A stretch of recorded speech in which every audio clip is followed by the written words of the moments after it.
Hey guys, so for this video, I will be showing you the absolute best settings to use in Fortnite Chapter 4. Now, I don't know if it's just me, but my game has felt amazing this season. Edits feel clean, building in normal matches feels like creative. Epic finally did something good for once. Or well, so I thought. You see, a ton of people are actually struggling. I got a ton of comments on my recent FPS boost video. Not to mention, you're here to watch this one right now. Therefore, even though my game might feel good, I want to help you guys out, and to do that, I'm going to show all of my own settings that I've used to make my game feel like butter. That will include my graphics settings, my video quality options, even some FPS boost tricks, and then in addition to that, I'm also going to show some of the old settings that Epic have changed. These are ones outside your video quality options, and they are very important things like double movement and your HUD options. You're going to want to see these tips. So as always, guys, make sure to drop a like and subscribe down below.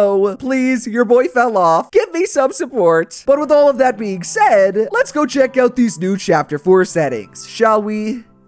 Alright, so the first bunch of settings that we're gonna look at, they are actually not in your video settings. We're gonna go over these in a little bit, and yes, there will be some timestamps down below. But where we're actually going is to the game UI, the third tab on the top, and wait, let me hide my face quickly. We're here for the reticle and damage feedback options. So as you can see, there are 5 of them. Only 2 of them are old, it's these ones, but they are in a new spot technically. These 3 ones are completely new, and even some of the options within them are also different and new. But starting with your reticle, obviously, your reticle is extremely important, guys. It's the little crosshair. It's called your reticle. And if you turn this off, you're just, I don't know what to tell you. You literally can't see where you're gonna hip fire and where you're supposed to aim.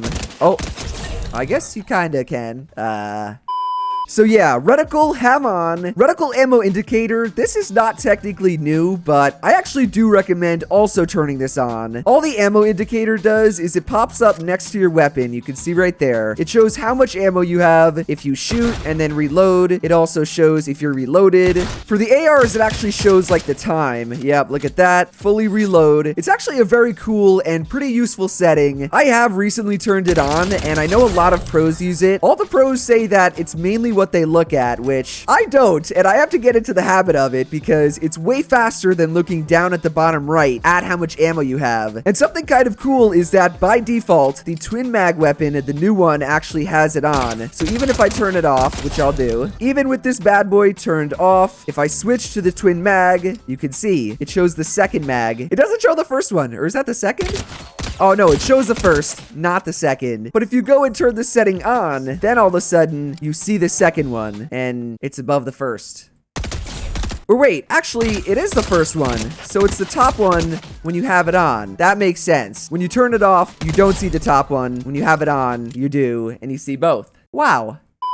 Now for one of the more important and I guess kind of controversial ones, it is the damage numbers, which by default this season is on cumulative. What cumulative refers to is as you shoot, the numbers will stack up and it shows the total amount of damage you do. It doesn't just show if you do like 56, then 56 again, or well, it will if you shoot that slowly, but in succession, it's cumulative, succession.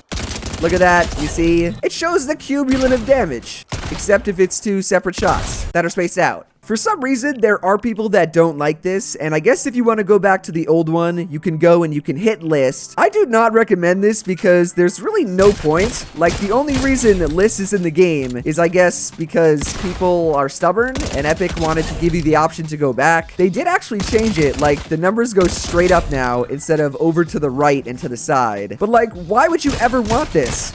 It does the math for you if you have it on cumulative. With this, you have to guess. You have to be like, okay, 18, 7 times I did...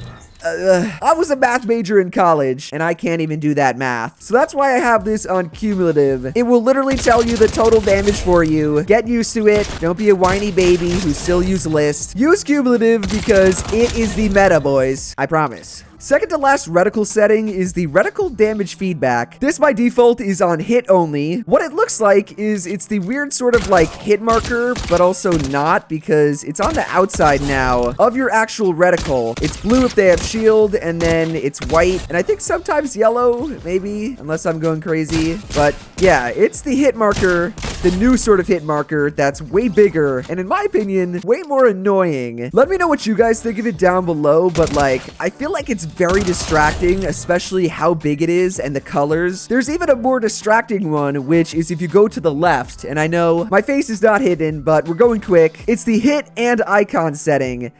And look at that. It shows like a little icon next to it. There was two at the end there.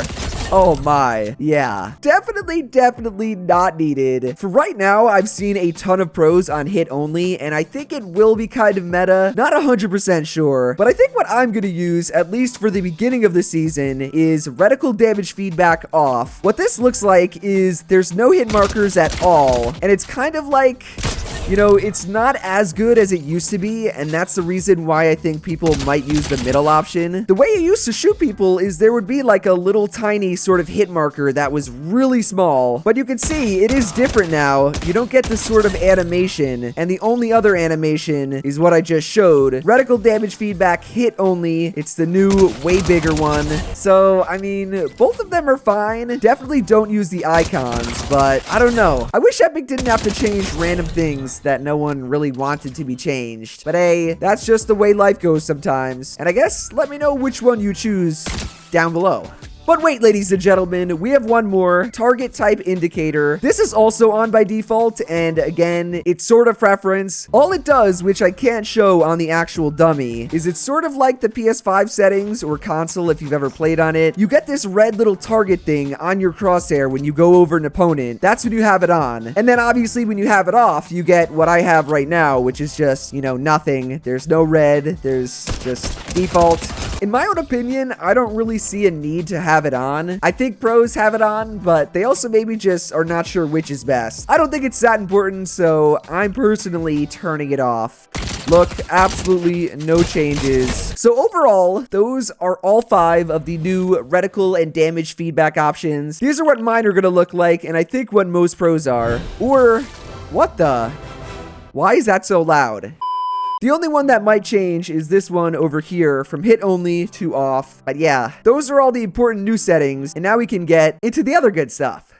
The next important setting that we have to look at, it has to do with the new, wait, that's not where it is. It has to do with the new augment system, which again, my face blocks, but you can see the bottom augments. Augments are essentially like in-game perks in Fortnite. I probably should have made a video on them, or I mean, they were in my everything new video. How they work is pretty darn simple. Oh, and look at that. The augment is coming right in time. What they do is they come up on your screen just randomly in the middle of the game. You can see mine is currently ready, and I have to press X to get it. There's a ton of them, and they give you some crazy stuff. Like this one, you have a chance to find chug splashes in every container you open.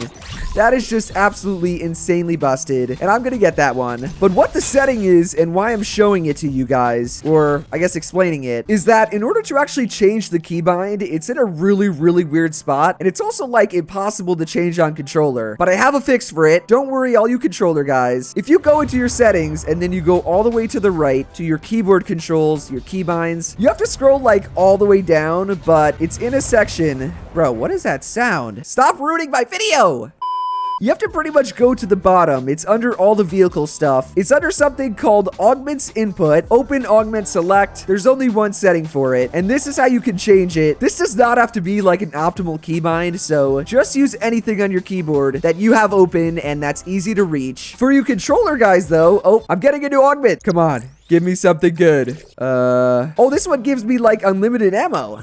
Oh, hell yeah. What I was gonna say though was that for you guys on controller, there's pretty much no more keybinds that you guys have. I'm gonna show a quick video from a guy on Reddit who said he found a solution to this. Again, I don't play controllers, so I'm not 100% sure if this actually works, but this is the solution the guy says, and he shows at the end that it does work. He uses whatever new keybind he chooses for the actual augment select. So I mean, let me know down below if that video was just BS or not. I think it should work for you controller guys. mouse, and obviously keyboard, it always works. If you're wondering how to get new augments, it's literally random. Like, Epic just made it RNG, so you have to stay alive longer in games. The longer you stay alive, the more people you kill, you know, the more I guess you farm and stuff. You're gonna get more perks, and once you actually get them, you can see in the augment screen, this is where they are, and it shows all the different augments you have unlocked. You have a way higher chance of getting these, the ones you've already gotten, than new ones, which is kind of dumb. But yeah, those are augment settings, how augments work. And now we can finally move on to all the graphic settings, which are the reason I am consistently getting 240. Like, this shit is locked in, baby. Oh, it dropped down for a second. I'm actually going to begin these while in the lobby because we will have to go to DX12 and DX11. You guys know the drill. But right now, what you're looking at are essentially the best sort of general settings. These are going to be the best for like 95% of you, those that aren't on insane PCs and that sort of like prefer performance. So again, let me hide my face. At the top, window mode, always have full screen. Full screen will get you by far the best FPS and lowest input delay. Resolution is sort of preference, but I mean, most people like the default of 1920 by 1080. 1600 by 900 isn't bad either. VSync, they actually moved to the top. It used to be at the bottom, and it used to be only DX12, I'm pretty sure. But now it's at the top, and as I always say, VSync is god-awful in Fortnite. Turn this off. Frame rate limit, the rule is to put this one above your monitor's refresh rate. I'm on 240, and I know I have a 360, and there is 360 FPS frame rate limit. But if you're on 240 hertz, use 240. 144, use 160, 60 hertz, use 120, yada, yada, yada. Then the sort of big new one, but not really, it's rendering mode. Again, this used to be at the bottom. They changed performance mode from performance to lower graphical fidelity, just like way longer and more confusing. And as I said, the majority of you guys, you're gonna get the best FPS on performance mode. The other two options are the same. It's DirectX 11 and DirectX 12. I don't know why they changed the order of it, but use performance mode, guys. Then for graphics, I actually think that this season, the graphics look freaking amazing even on performance mode. Nothing really needs to be touched, so brightness 100%, user interface contrast, this is only for your settings, but also on the default of 1x. Colorblind mode, I don't think you need one this season. But after that, graphics quality, which they finally put for performance mode. 3D res, I'm gonna put at 100%. This is basically like a multiplier, or you know, like a percentage of 1920 by 1080 at the top. So I think 66%, or I can't do the math. There's a certain percentage that's the same as 1600 by 900. The resolution and the 3D res do the same exact thing. View distance have on near, textures low, download high resolution textures off, high resolution texture reminders also off, meshes put on low, and finally, advanced graphics, show FPS turn on. The only other kind of important thing which I just remembered, and I'm gonna hop into creative really quickly to show it. Oh wait, don't start the match yet. If you want to play performance mode high meshes, you still have to do the old trick, which is put your meshes on high and then put your view distance above near. So I'm gonna apply that. We're gonna get into a game and just look at this shit, boys and girls. So high meshes, boom.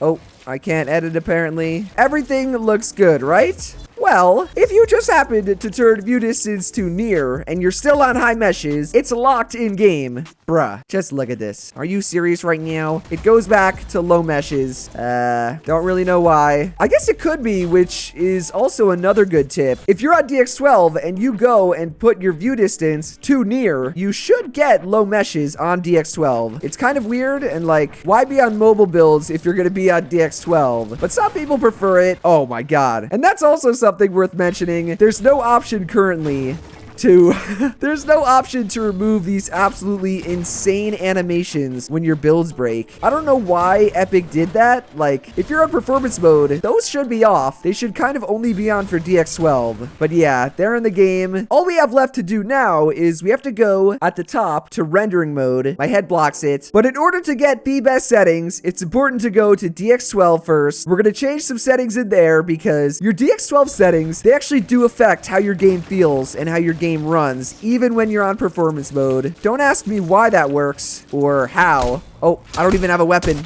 It just does, and it's important that we go to DX12, and obviously, we restart our games before we go back to performance mode. Oh, okay.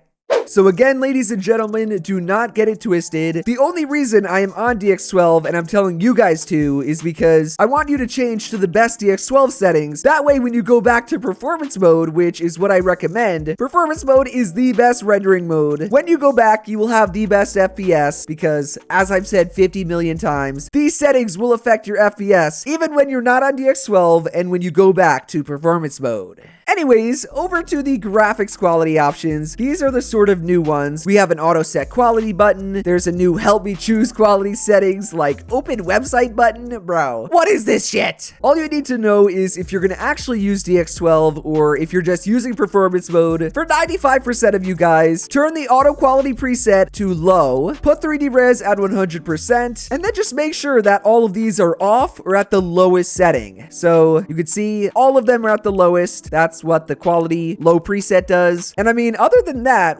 there's 3 other advanced graphics quality options that were not there on performance mode. These you're also going to want to have off. So use GPU crash debugging off, latency markers off. The only one you want on is NVIDIA Reflex low latency. Put this bad boy to on plus boost. You'll get some nice frames because of it. But like I've literally repeated 50 goddamn times, these are all the best settings for the majority of you guys who are going to use performance mode. Even if you use DX12, like, these are probably the best for performance and for competitive. But actually what I want to show really quickly, why am I going to the battle pass, is Epic added a ton of new options, which they made a blog post about it, and if you want to go read into them, I'm not going to explain all of them because there's way too many. All I want to show right now is that in that blog, what Epic explained is due to the Unreal Engine 5, that's the new engine that they're on. If you have a really high-end PC like I do, I'm on a 4090, but probably everything above like a 3060 or 3070, you can try this out. If you go to quality presets, turn it to epic, then turn the anti-aliasing and super resolution to the max, you can see you have the option to now control the temporal super resolution. And this, if you put it on performance, I'm gonna apply it. Just look how insane it's gonna make the game and how godly my FPS will be.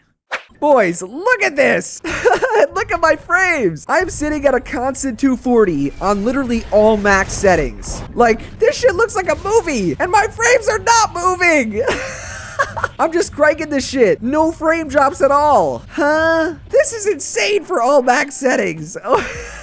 Oh my lord, the game looks beautiful. So again, I don't recommend using all epic settings. I don't even think I'm technically on the most. I have to go and turn on nanite, which we might do for science. But if you're a content creator or you just want your game to look crazy while also somehow getting a crazy FPS, turn this temporal super resolution to performance, put all your other settings on epic, and I don't know why. Your game just runs like butter. Bro. Let me try max settings. Oh yeah, these are definitely the real max settings. No longer on 240. All I did was I turned on the nanite virtualized geometry. I also put on ray tracing, and this is still on performance. Let me put it on epic. Oh yeah.